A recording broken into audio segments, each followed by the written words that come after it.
بزرگان ملت، برادران اسلام، ذوالحج کا یہ مبارک مہینہ، اس مہینے میں حج کے ذریعے امت مسلمہ میں محبت الہی، عشق الہی، دین پر چلنے کا جذبہ پیدا کیا جاتا ہے۔ قربانی کے ذریعے سے اپنی جان بھی راہ الہی میں، راہ دین میں فدا اور قربان کرنے کا جذبہ دیا جاتا ہے۔ اسی لیے دین اسلام کا دامن قربانیوں سے بھرا ہوا ہے۔ اسلام وہ شجر نہیں جس نے پانی سے غذا پائی، دیا خون صحابہ اور اہل بیت نے تو اس میں بہار آئی۔ سیدنا حضرت عثمان بن عفان رضی اللہ تعالی عنہ تاریخ اسلام کے مظلوم ترین خلیفہ راشد رضی اللہ تعالی عنہ کہ آپ کی ہستی کو، آپ کی خدمات دینیہ کو، اسلام کے لیے، امت مسلمہ کے لیے دی گئی آپ کی قربانیوں کو کوئی صاحب ایمان مسلمان جس کے دل میں ایمان کی رمق باقی ہے، ذرہ باقی ہے، وہ آپ کی قربانیوں کو کبھی فراموش نہیں کر سکتا، سوائے اس بد نصیب کے کہ جو احسان فراموش ہے، ناعاقبت اندیش ہے، حیا کا اس کے قریب سے بھی گزر نہیں، بس وہی بد نصیب آپ کی قربانیوں کو اور آپ کی مظلومانہ شہادت کو نظر انداز کرنے کی کوشش کر سکتا ہے۔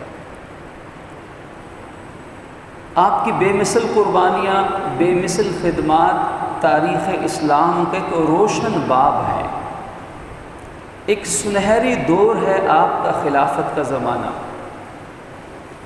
اسی لیے امت مسلمہ ہر محفل میں اور ہر ذوالحج میں آپ کی شہادت کا تذکرہ کرتی ہے، آپ کی سیرت کو بیان کرتی ہے کہ ذوالحج کے اس مہینے میں جہاں امت مسلمہ قربانیاں کرتی ہے، وہاں حضرت عثمان رضی اللہ تعالیٰ عنہ کی جان کی قربانی یعنی شہادت بھی امت کو تاریخ اسلام پڑھاتی ہے کہ 18 ذوالحج کو آپ کی شہادت کا جو المناک واقعہ پیش آیا، وہ سارے دنیا کے انسانوں کے لیے ایک ہدایت اور روشنی کا مینار ہے۔ لیکن آپ کی شہادت سے پہلے اگر ہم آپ کی زندگی پر ایک طائرانہ جائزہ ڈالیں کہ نبی کریم صلی اللہ علیہ وآلہ وسلم سے کم و بیش 5 سے 6 سال عمر میں کم چھوٹے ہیں، یعنی جب آپ نے نبوت کا اعلان فرمایا تو حضرت عثمان غنی کی عمر مبارک 35 یا 34 برس تھی، اور وہ لوگ جن بالغ افراد نے اسلام قبول کیا، ان میں دوسرا نمبر حضرت عثمان کا بنتا ہے۔ بالغ سمجھدار جہاں دیدہ افراد میں حضرت ابوبکر صدیق رضی اللہ عنہ سب سے پہلے اسلام قبول کرنے والے ہیں، انہی کی دعوت پر حضرت عثمان غنی رضی اللہ تعالی عنہ بالغ مردوں میں دوسرے نمبر پر اسلام لانے والے ہیں۔ اب دیکھیے کہ کتنی ابتدا سے اسلام کے ساتھ اللہ نے بالکل ابتدا سے ہی تعلق جوڑا ہے، اور اللہ رب العزت کی بارگاہ میں جب تک کوئی آدمی محبوب نہ ہو تب تک محبوب ترین کہنا چاہیے، تب تک یہ رتبہ اور یہ سعادت حاصل نہیں ہو سکتی۔ ہم چھوٹی سی نیکی کر کے آتے ہیں اور کہتے ہیں کہ اللہ نے توفیق دی تو ہم نے کی ہے، اللہ کے گھر میں آ کر بیٹھے ہیں، کہتے ہیں اللہ نے بلایا تو آئے ہیں، یہ قدم اٹھے نہیں اٹھائے گئے ہیں۔ ہم جانور ذبح کر کے کہتے ہیں اللہ نے چھری چلوائی ہے تو چلی ہے۔ تو جب یہ نیکیاں اللہ کی توفیق کے بغیر ممکن نہیں، اللہ کی محبوبیت کے بغیر ممکن نہیں، تو اسلام میں دوسرے نمبر پر اسلام قبول کر کے ابتدا سے تاریخیوں اپنی قربانیوں کی بے مثل تاریخ رقم کرنا کیسے اللہ کی محبت اور اللہ کی توفیق کے بغیر ممکن ہے؟ اللہ اور اس کے رسول کے ہاں کتنا آپ کا مرتبہ ہے، کتنے محبوب ہیں آپ اللہ کے بارگاہ میں بھی اور دربار نبوت اور رسالت میں بھی۔ نبی پاک صلی اللہ علیہ وسلم کے رشتے میں بھانجے لگتے ہیں، کیونکہ آپ کی والدہ محترمہ نبی اکرم صلی اللہ علیہ وسلم کی پھوپھی ذات بہن لگتی ہیں۔ نسبی اعتبار سے بھی قرب ہے، اگرچہ یہ ایک الگ بات ہے کہ دین اسلام نے صرف نسب کو وجہ فضیلت نہیں بنایا، بلکہ قرآن نے بیان کیا کہ سارے انسان اولاد آدم ہیں، تمہارے کنبے قبیلے مختلف بنا دیے، اصل برتری کا معیار تو تقویٰ ہے۔ لیکن اگر خاندانی اعتبار سے بھی دیکھیں، نسبی اعتبار سے بھی دیکھیں تو اللہ کے نبی صلی اللہ علیہ وسلم کے قریبی رشتہ داروں میں شمار ہوتے ہیں۔ اور پھر اللہ کے نبی صلی اللہ علیہ وسلم کی بارگاہ میں قرب کا اس سے بڑا ثبوت اور کیا ہو سکتا ہے کہ اللہ کے نبی صلی اللہ علیہ وسلم نے یکے بعد دیگرے اپنی دو صاحبزادیوں کو، سیدہ حضرت رقیہ اور پھر سیدہ حضرت ام کلثوم رضی اللہ تعالی عنہا کا عقد نکاح حضرت عثمان سے کیا ہے۔ ذوالنورین کہلائے ہیں، دو نوروں والے، اور حضرت عثمان کے علاوہ کائنات میں، اس پوری کائنات کے اندر دوسرا کوئی ایسا نہیں ہے کہ جس کے نکاح میں یکے بعد دیگرے ایک نبی کی دو بیٹیاں آئی، ایسا دوسرا کوئی نہیں ہے۔ اور پھر یہ تو دو بیٹیاں اللہ کے نبی نے عقد نکاح میں دی، اور یہ بہت بڑا اعزاز تھا، بہت بڑا مقام و مرتبہ تھا، حضرت عثمان کو یہ شرف حاصل تھا۔ آپ نے تو یہاں تک فرمایا کہ اگر میری 10 بیٹیاں بھی ہوتی، بعض روایات میں ہے کہ اگر میری 40 بیٹیاں بھی ہوتی، اور ایک روایت کے الفاظ کچھ یوں ہیں کہ والذی نفسی بیدی لو ان عندی 100، کہ اللہ کی قسم اگر میری 100 بیٹیاں بھی ہوتی، 100 بیٹیاں بھی، تو تموت واحدۃ بعد واحدۃ زوجتک اخرى حتى لا يبقى من المئة شيئا۔ اے عثمان، میں اپنی 100 بیٹیاں بھی ایک ایک کر کے تیرے عقد نکاح میں دے دیتا، ایک بیٹی تیرے عقد نکاح میں دیتا، جب وہ فوت ہو جاتی حتیٰ تموت تو دوسری بیٹی تیرے عقد نکاح میں دیتا، 100 بیٹیاں تیرے عقد نکاح میں، اس طرح یہ کے بعد دیگرے دے دیتا۔ اس سے بڑی اللہ کے نبی صلی اللہ علیہ وسلم کی بارگاہ میں حضرت عثمان غنی کے قرب اور مقام و مرتبے کی اور دلیل کیا ہوگی؟ اور ظاہر ہے کہ یہ جو قرب دربار نبوت اور دربار خداوندی میں ہے، یہ کسی وجہ سے ہے، محض نسب کی بنا پر نہیں ہے، یہ قرب ہے آپ کی اس محبت و اطاعت کی وجہ سے، محبت و اطاعت کی وجہ سے جو حضرت عثمان غنی نے بہترین مثال اپنی زندگی میں پیش فرمائی۔ اور یہ عقد نکاح نبی اکرم صلی اللہ علیہ وسلم نے اپنی مرضی سے نہیں فرمائے، بلکہ کیا فرماتے ہیں؟ ان اللہ اوحا، اللہ نے مجھے یہ حکم دیا کہ میں اپنی بیٹی کا نکاح عثمان سے کر دوں۔ گویا کہ زمین پر عقد نکاح حضرت عثمان سے حضور نے بعد میں کیا ہے، حکم اللہ نے عرشوں پر پہلے عطا فرمایا ہے۔ امت اس عظیم ہستی کو کیسے فراموش کر سکتی ہے؟ یہ ہمارے ایمان کے خلاف ہے، یہ ہمارے دین کے سراسر خلاف ہے۔ یہ بدنصیبی اس انسان کی جو حضرت عثمان غنی، صحابہ کرام اور اہل بیت میں سے کسی ایک کے مرتبے کو بھی اگر نہ پہچانے یا معاذ اللہ مرتبے کو گرانے کی ناکام کوشش کرے تو اس انسان کی بدنصیبی ہے۔ محبت و اطاعت کیسی ہے کہ ساری زندگی اللہ کے نبی صلی اللہ علیہ وسلم کے حکم کے منتظر رہتے، بلکہ اشارہ دیکھ کے سمجھ جاتے کہ اللہ کے نبی یہ چاہتے ہیں، اور حضرت عثمان فوراً حکم پورا کرنے کے لیے لپکتے۔ اطاعت کے اندر ایک چیز ہجرت ہے۔ ہجرت کے معنی انسان کسی خطہ زمین پر رہتا ہو، وہاں پہ دین پہ عمل کرنا ممکن نہ ہو، رکاوٹیں آئیں، تو دین پر عمل کرنے کی نیت سے اب وہ علاقہ چھوڑ کر کسی اور جگہ پر آباد ہونا جا کر، تاکہ دین پر آسانی سے عمل ہو سکے۔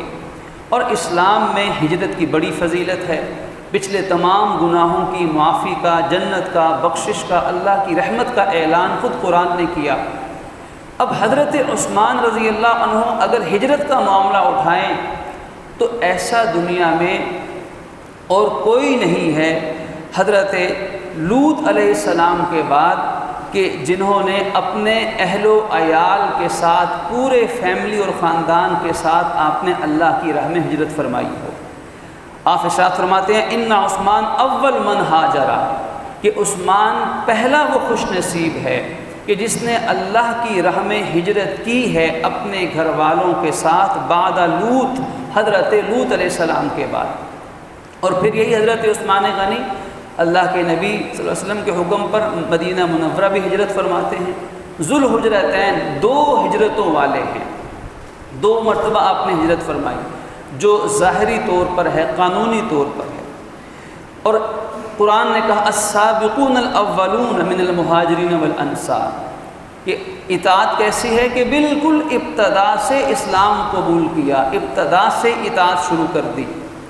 اور اسی لیے آپ کی اسی اطاعت کی وجہ سے جب صلح حدیبیہ کے موقع پر ہم جانتے ہیں سن 6 ہجری میں نبی پاک صلی اللہ علیہ وسلم نے آپ کو اپنا سفیر بنا کر مکہ مکرمہ بھیجا قریش سے بات چیت کرنے کے لیے، اور خود نبی دو جہاں صلی اللہ علیہ وسلم مقام حدیبیہ پہ جلوہ افروز تھے، صحابہ کرام وہاں انتظار میں تھے کہ حضرت عثمان وہاں جائیں گے، مذاکرات کریں گے۔ علماء نے لکھا ہے کہ اللہ کے نبی کے نزدیک حضرت عثمان قریش کے ہاں سب سے زیادہ عزت والے تھے، اسی لیے حضور نے آپ کو اپنا سفیر بنا کر بھیجا۔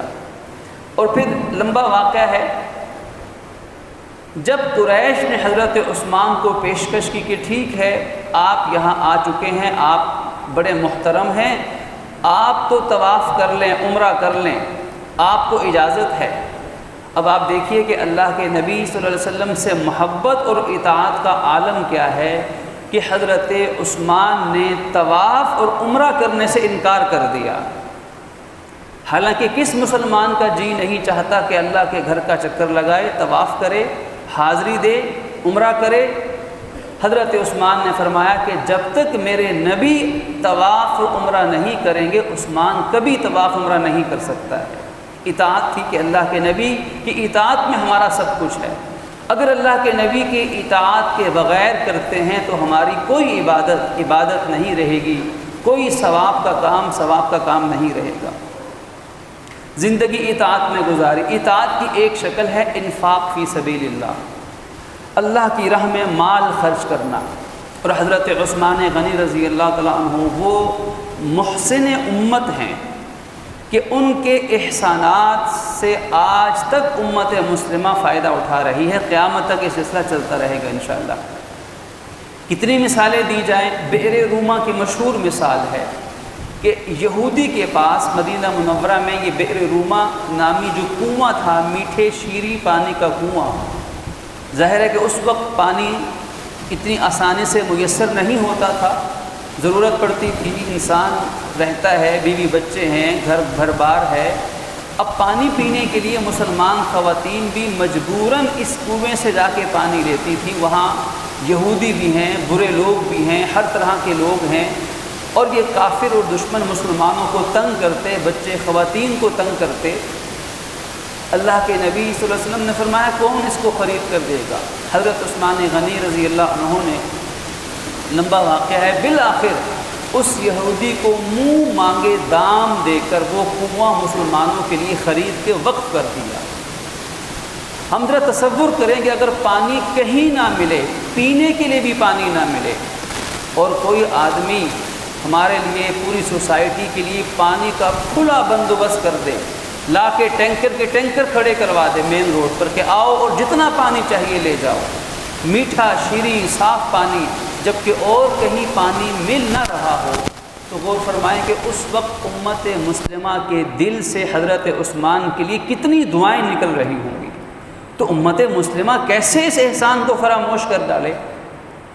قحط سالی کا موسم ہے، قحط پڑا ہوا ہے، اناج غلہ نایاب ہے، اب مسلمان پھر پریشانی کے عالم میں۔ حضرت عثمان غنی بڑے تاجر، اللہ نے خوب پیسہ دیا، خوب دولت دی، ساری حلال کی پاکیزہ دولت آپ دین کے لیے، امت کے لیے قربان کرتے رہے اپنے نبی کے حکم پر۔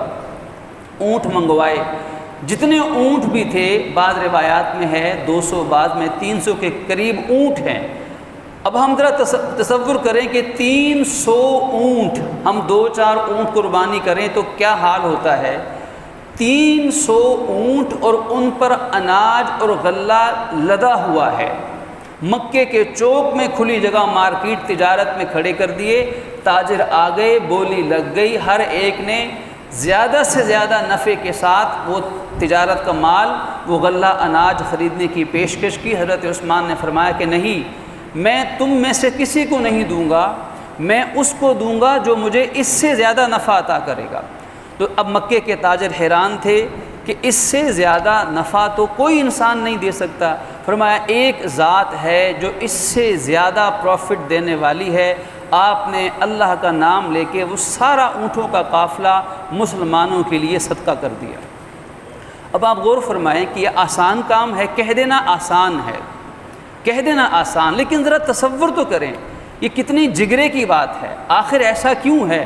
اللہ کی محبت، نبی کی محبت کے بغیر، دین کی سچی محبت کے بغیر اور امت مسلمہ پر شفقت و رحمت کے بغیر یہ کیسے ممکن ہے؟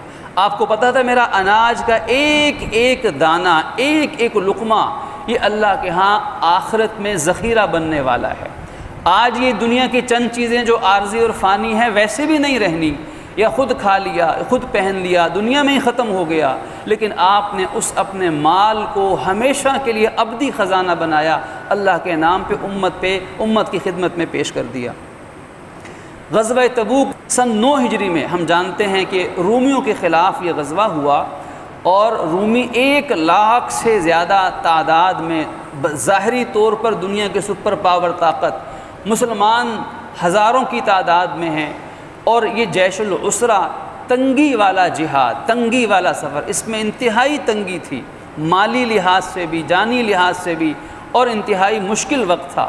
اللہ کے نبی صلی اللہ علیہ وسلم نے امت کے سامنے اعلان کر دیا کہ کون ہے جو اس وقت امت کے ساتھ تعاون کرے گا، جہاد میں معاونت کرے گا۔ صحابہ کرام نے اپنے اپنے طور پر خدمت کی۔ حضرت ابوبکر صدیق رضی اللہ عنہ تو جھاڑو پھیر کر اپنا سب کچھ 100% جائیداد اور مال جو موجود تھا اللہ کے نبی کی خدمت میں پیش کر دیا۔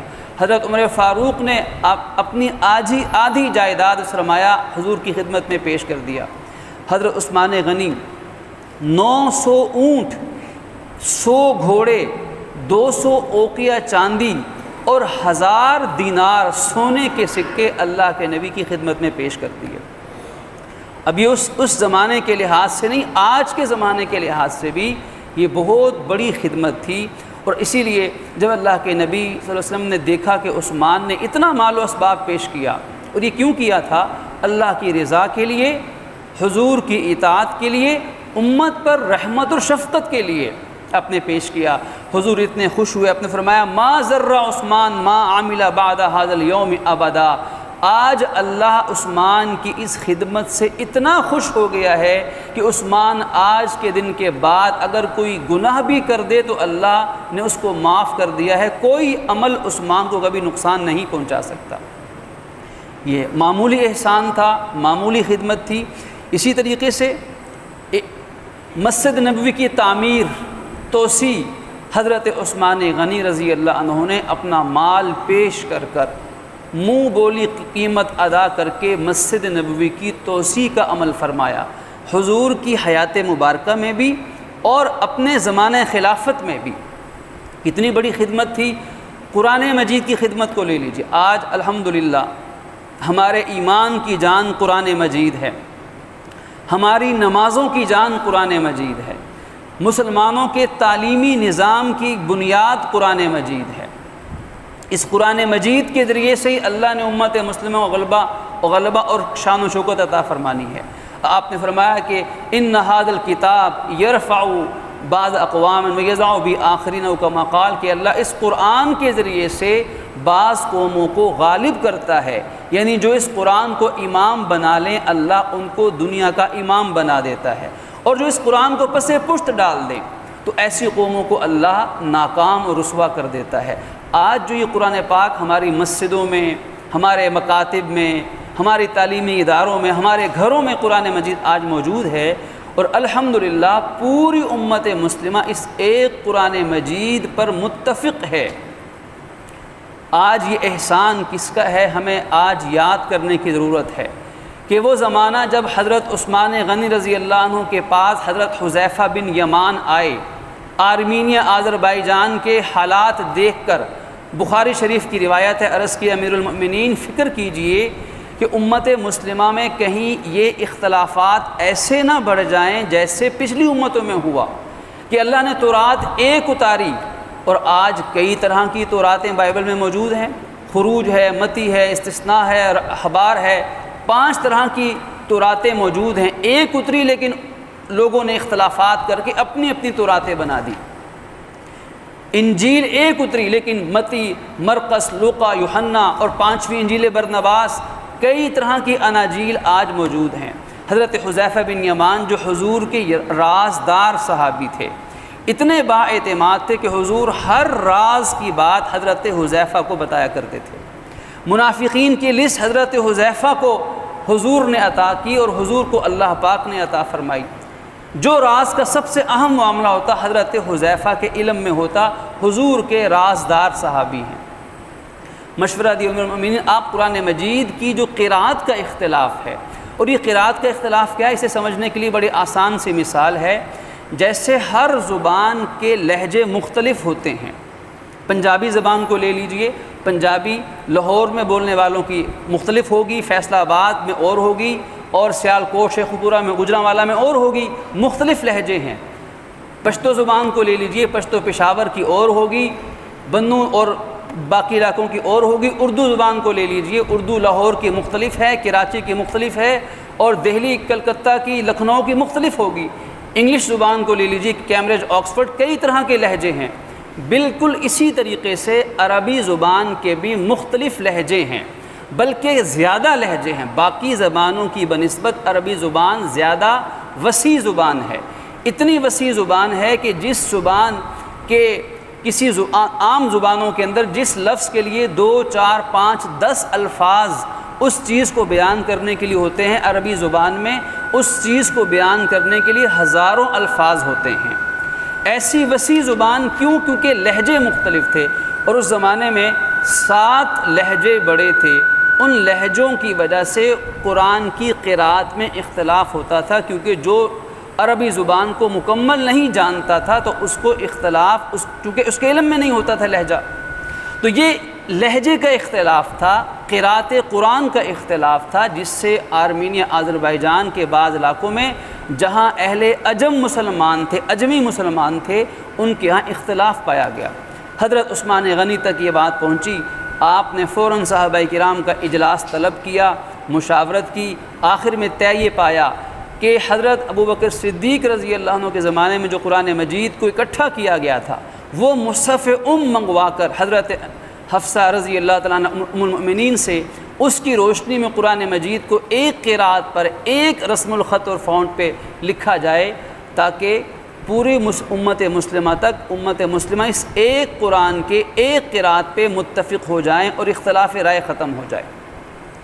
تو حضرت عثمان غنی نے اس وقت فکر فرمائی، اور پھر صحابہ کرام کی موجودگی میں یہ خدمت سر انجام دی، قرآن مجید کو ایک کتابی شکل میں جمع کیا اور ایک لہجے پہ لکھوایا اور ایک قرأت پہ لکھوایا، اور اس کے نسخے پوری دنیا کے اندر پھیلائے، اور آج الحمدللہ امت مسلمہ اس خوفناک اختلاف سے محفوظ ہے، امت بھی محفوظ ہے، قرآن بھی گھروں کے اندر محفوظ ہے۔ یہ احسان ہے جامع القرآن حضرت عثمان رضی اللہ تعالیٰ عنہ کا۔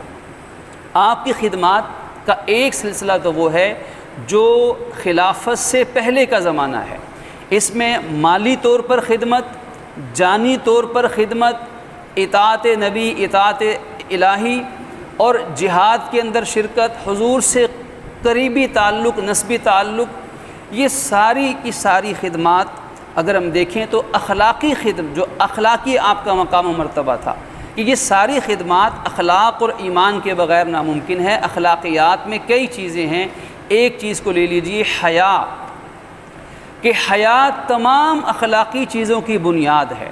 حضرت عثمان غنی کے بارے میں اللہ کے نبی فرماتے ہیں کہ میری امت میں اشد حیا، سب سے زیادہ حیادار انسان عثمان غنی ہیں، کہ اس حیا کی وجہ سے ساری خوبیاں اللہ نے آپ کو عطا فرمائی۔